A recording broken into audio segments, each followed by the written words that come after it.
On, let's get Prakash Diwan of Altamount Capital into our conversation, and in a bit we'll get Siddharth Bhamre as well. Prakash, hi, morning. Before I ask you about your stocks, are you excited that Maserati is making its presence felt in India very soon, and in about 2 to 3 months they're going to be starting their office? Absolutely. So it'll be fun to see some of them roam around on the roads, but I'm sure it's out of reach for me. But it's good to see that these brands have recognized the kind of success that most of the premium car makers have had. I mean, it's definitely much ahead of times. Latha's going to be rushing to the showrooms as soon as the first Maserati is launched. Similarly, they have one spot. Home, please. For 1.5 crores, but that's asking for too much, I guess. But what about the auto sector itself? I know that you've been looking at some stocks to buy at these levels. What have you identified? I think, as Sudarshan was pointing out, Maruti continues to, magically keep everybody captivated with the kind of growth that it has clocked.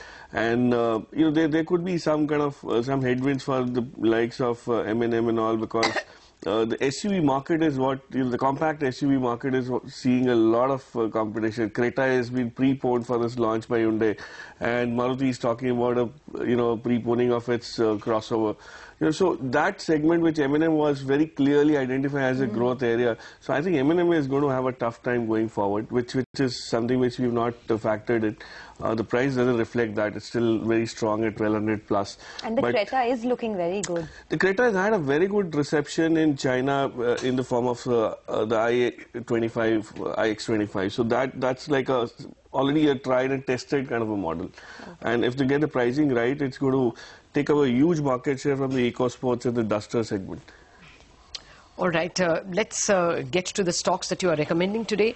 Balkrishna Industries, okay, the same in the same space. Can't get away from that. Yeah, I mean, actually, auto ancillaries had their day under the sun, and then for separate reasons, we are seeing the Amtex and the Bharat Forges falling. So Balkrishna could chart it. Yeah, but the tire segment continues to offer a lot of promise, Latha, and primarily because we've started seeing companies reach scale, which is very essential in a business, which is where the input is a pure commodity. And what Balkrishna has done is, if you see the FY15 performance, it's been fairly decent at about 8% growth, in spite of Europe having turned around only towards the latter half of the year. The other thing they've done is they've started expanding into bigger radials. This is radials which are the extra large segment of radials, which is very high margins. So because of that, in fact, in the Bhuj plant, all the capacity expansion. Tire trucks. Yeah. And that's exactly where it could change. They've also had a very favorable hedging position on the euro. Okay. So they're not going to suffer because of this devaluation that a lot of in fact, Apollo and all of them, the other players have started taking price hikes. So that makes Balkrishna very competitively placed. So I think that's going to help them dramatically this year, and it's valued at just about 12 times FY16. And this cut has made it much more reasonable. 700 or whatever it is at makes it very attractive. We could get a 20-25% upside very easily. But the valuations of Balkrishna are still much higher than peers like Apollo, Seat, etc. Yeah, right? because this has always been into a very specialized niche segment, and it's difficult to get your brand accepted there. And they're scaling up the Bhuj plant. I'm told the capacity utilization is going to be ramped up, and without any fresh investments, if they can do that, it is going to be much more better for them to beat the competition on this. Okay. Prakash, you've identified Thomas Cook for us. This stock has seen quite a bit of returns in the last, say, 6 to 12 months. Yeah. You expect more on the upside?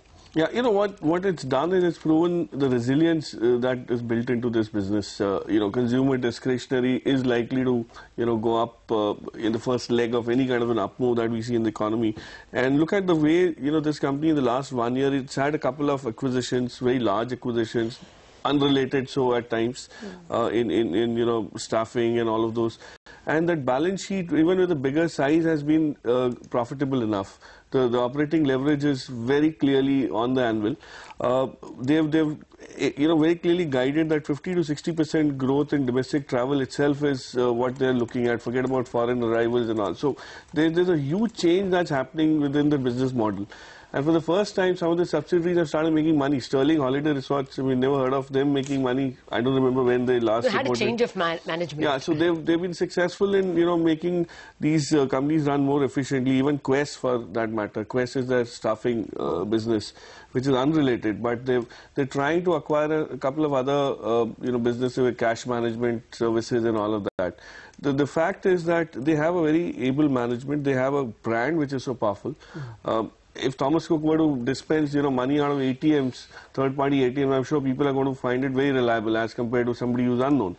So those are the businesses that they'll get into, and essentially, I think they are now factoring in the fact that this e-commerce related travel, they've integrated themselves very well with all players in that space. Like the Make My Trip guys? Yes. So they're not left out of the space, and it's not a B2B kind of a thing which has the airline and the hotels directly doing the e-commerce business. Even intermediaries like Thomas Cook have started playing roles because they hold a bulk of inventory, they hold a bulk of client segments. And what's happening is the spend on travel is urban-centric in India. It's not yet gone to tier 2, tier 3 towns that severely. And Thomas Cook is very active in these markets, so it's raking in all the moolah from that. My sense is, once the Make in India campaign really starts translating into some business, travel, especially business-related travel will add on to this. Right now, it's just domestic that they're thriving on. But both of them, Cox and Kings and Thomas Cook, I think they have a great story in the making. I was going to ask you about Cox and Kings as well, but it has a slightly different model, though. That's all. But Spark is one stock that's reacting to news flow that they've licensed one of their eye drops drugs to Sun Pharma, and they will be receiving a $3 million upfront payment. Prakash, I know you tracked this one. It's been phenomenal. I mean, this year Spark is up 130%. Yeah. Is there more on the upside, you think? This announcement is the beginning of a very serious long-term trend. And this is where the first time the companies talked about monetizing something out of its pipeline. So my sense is now that Ranbaxy and Sun Pharma are unitary kind of a focused activity.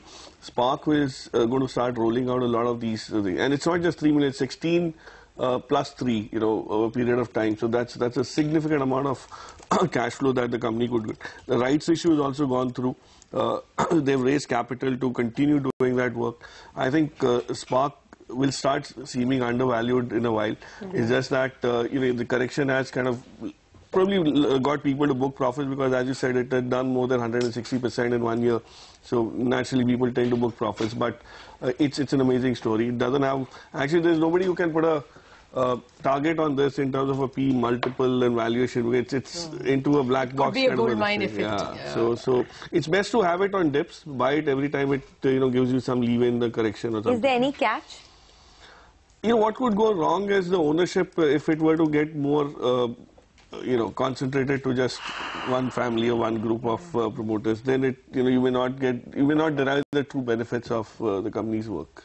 Okay. Prakash, before I let you go, your thoughts on some of these non-index, losers from yesterday. There was Bharat Forge, there was Apollo Tyres, there was MRF. Anything that you would recommend a buy into? Yeah, Bharat Forge itself, if you look, the kind of hammering that is got, I think it's a little bit overdone. No doubt the story is moving from a near-term basis to a slightly longer term in terms of whatever they're doing with the defense activity. And even this Class 8 trucks coming down, it's not something that impacts the company. It's just a marginal, fractional focus area. The company is much more into things, and if Europe takes off till at least, the QE goes on there, I don't think they're going to have any tough time. So it becomes attractive whenever it gets interpreted in this loosely, bearish fashion. But I don't think there's anything wrong with the company's fundamental on the longer term basis. No, actually, all the Amtex, Bharat Forges, all of them are Amtech is a different story. As you said, of the lot, you would prefer Bharat Forge. Bharat Forge, from the ones that have lost ground yesterday, LIC Housing, Bharat Forge, they've seen these sharp profit booking bouts which suddenly have come up. Where the market, triggers these ones, you have certain other levels getting triggered. Yes. So margin calls and all of that will probably propel that. But these are days when you would need to kind of nibble into these stocks. But the fundamentals haven't changed as dramatically, in the same proportions. Absolutely. We will come back to you for that list at a later date. Thank you very much, Prakash Diwan, for joining us with those two multi-bagger stocks, good stocks that you pointed out, Balkrishna Industries and Thomas Cook.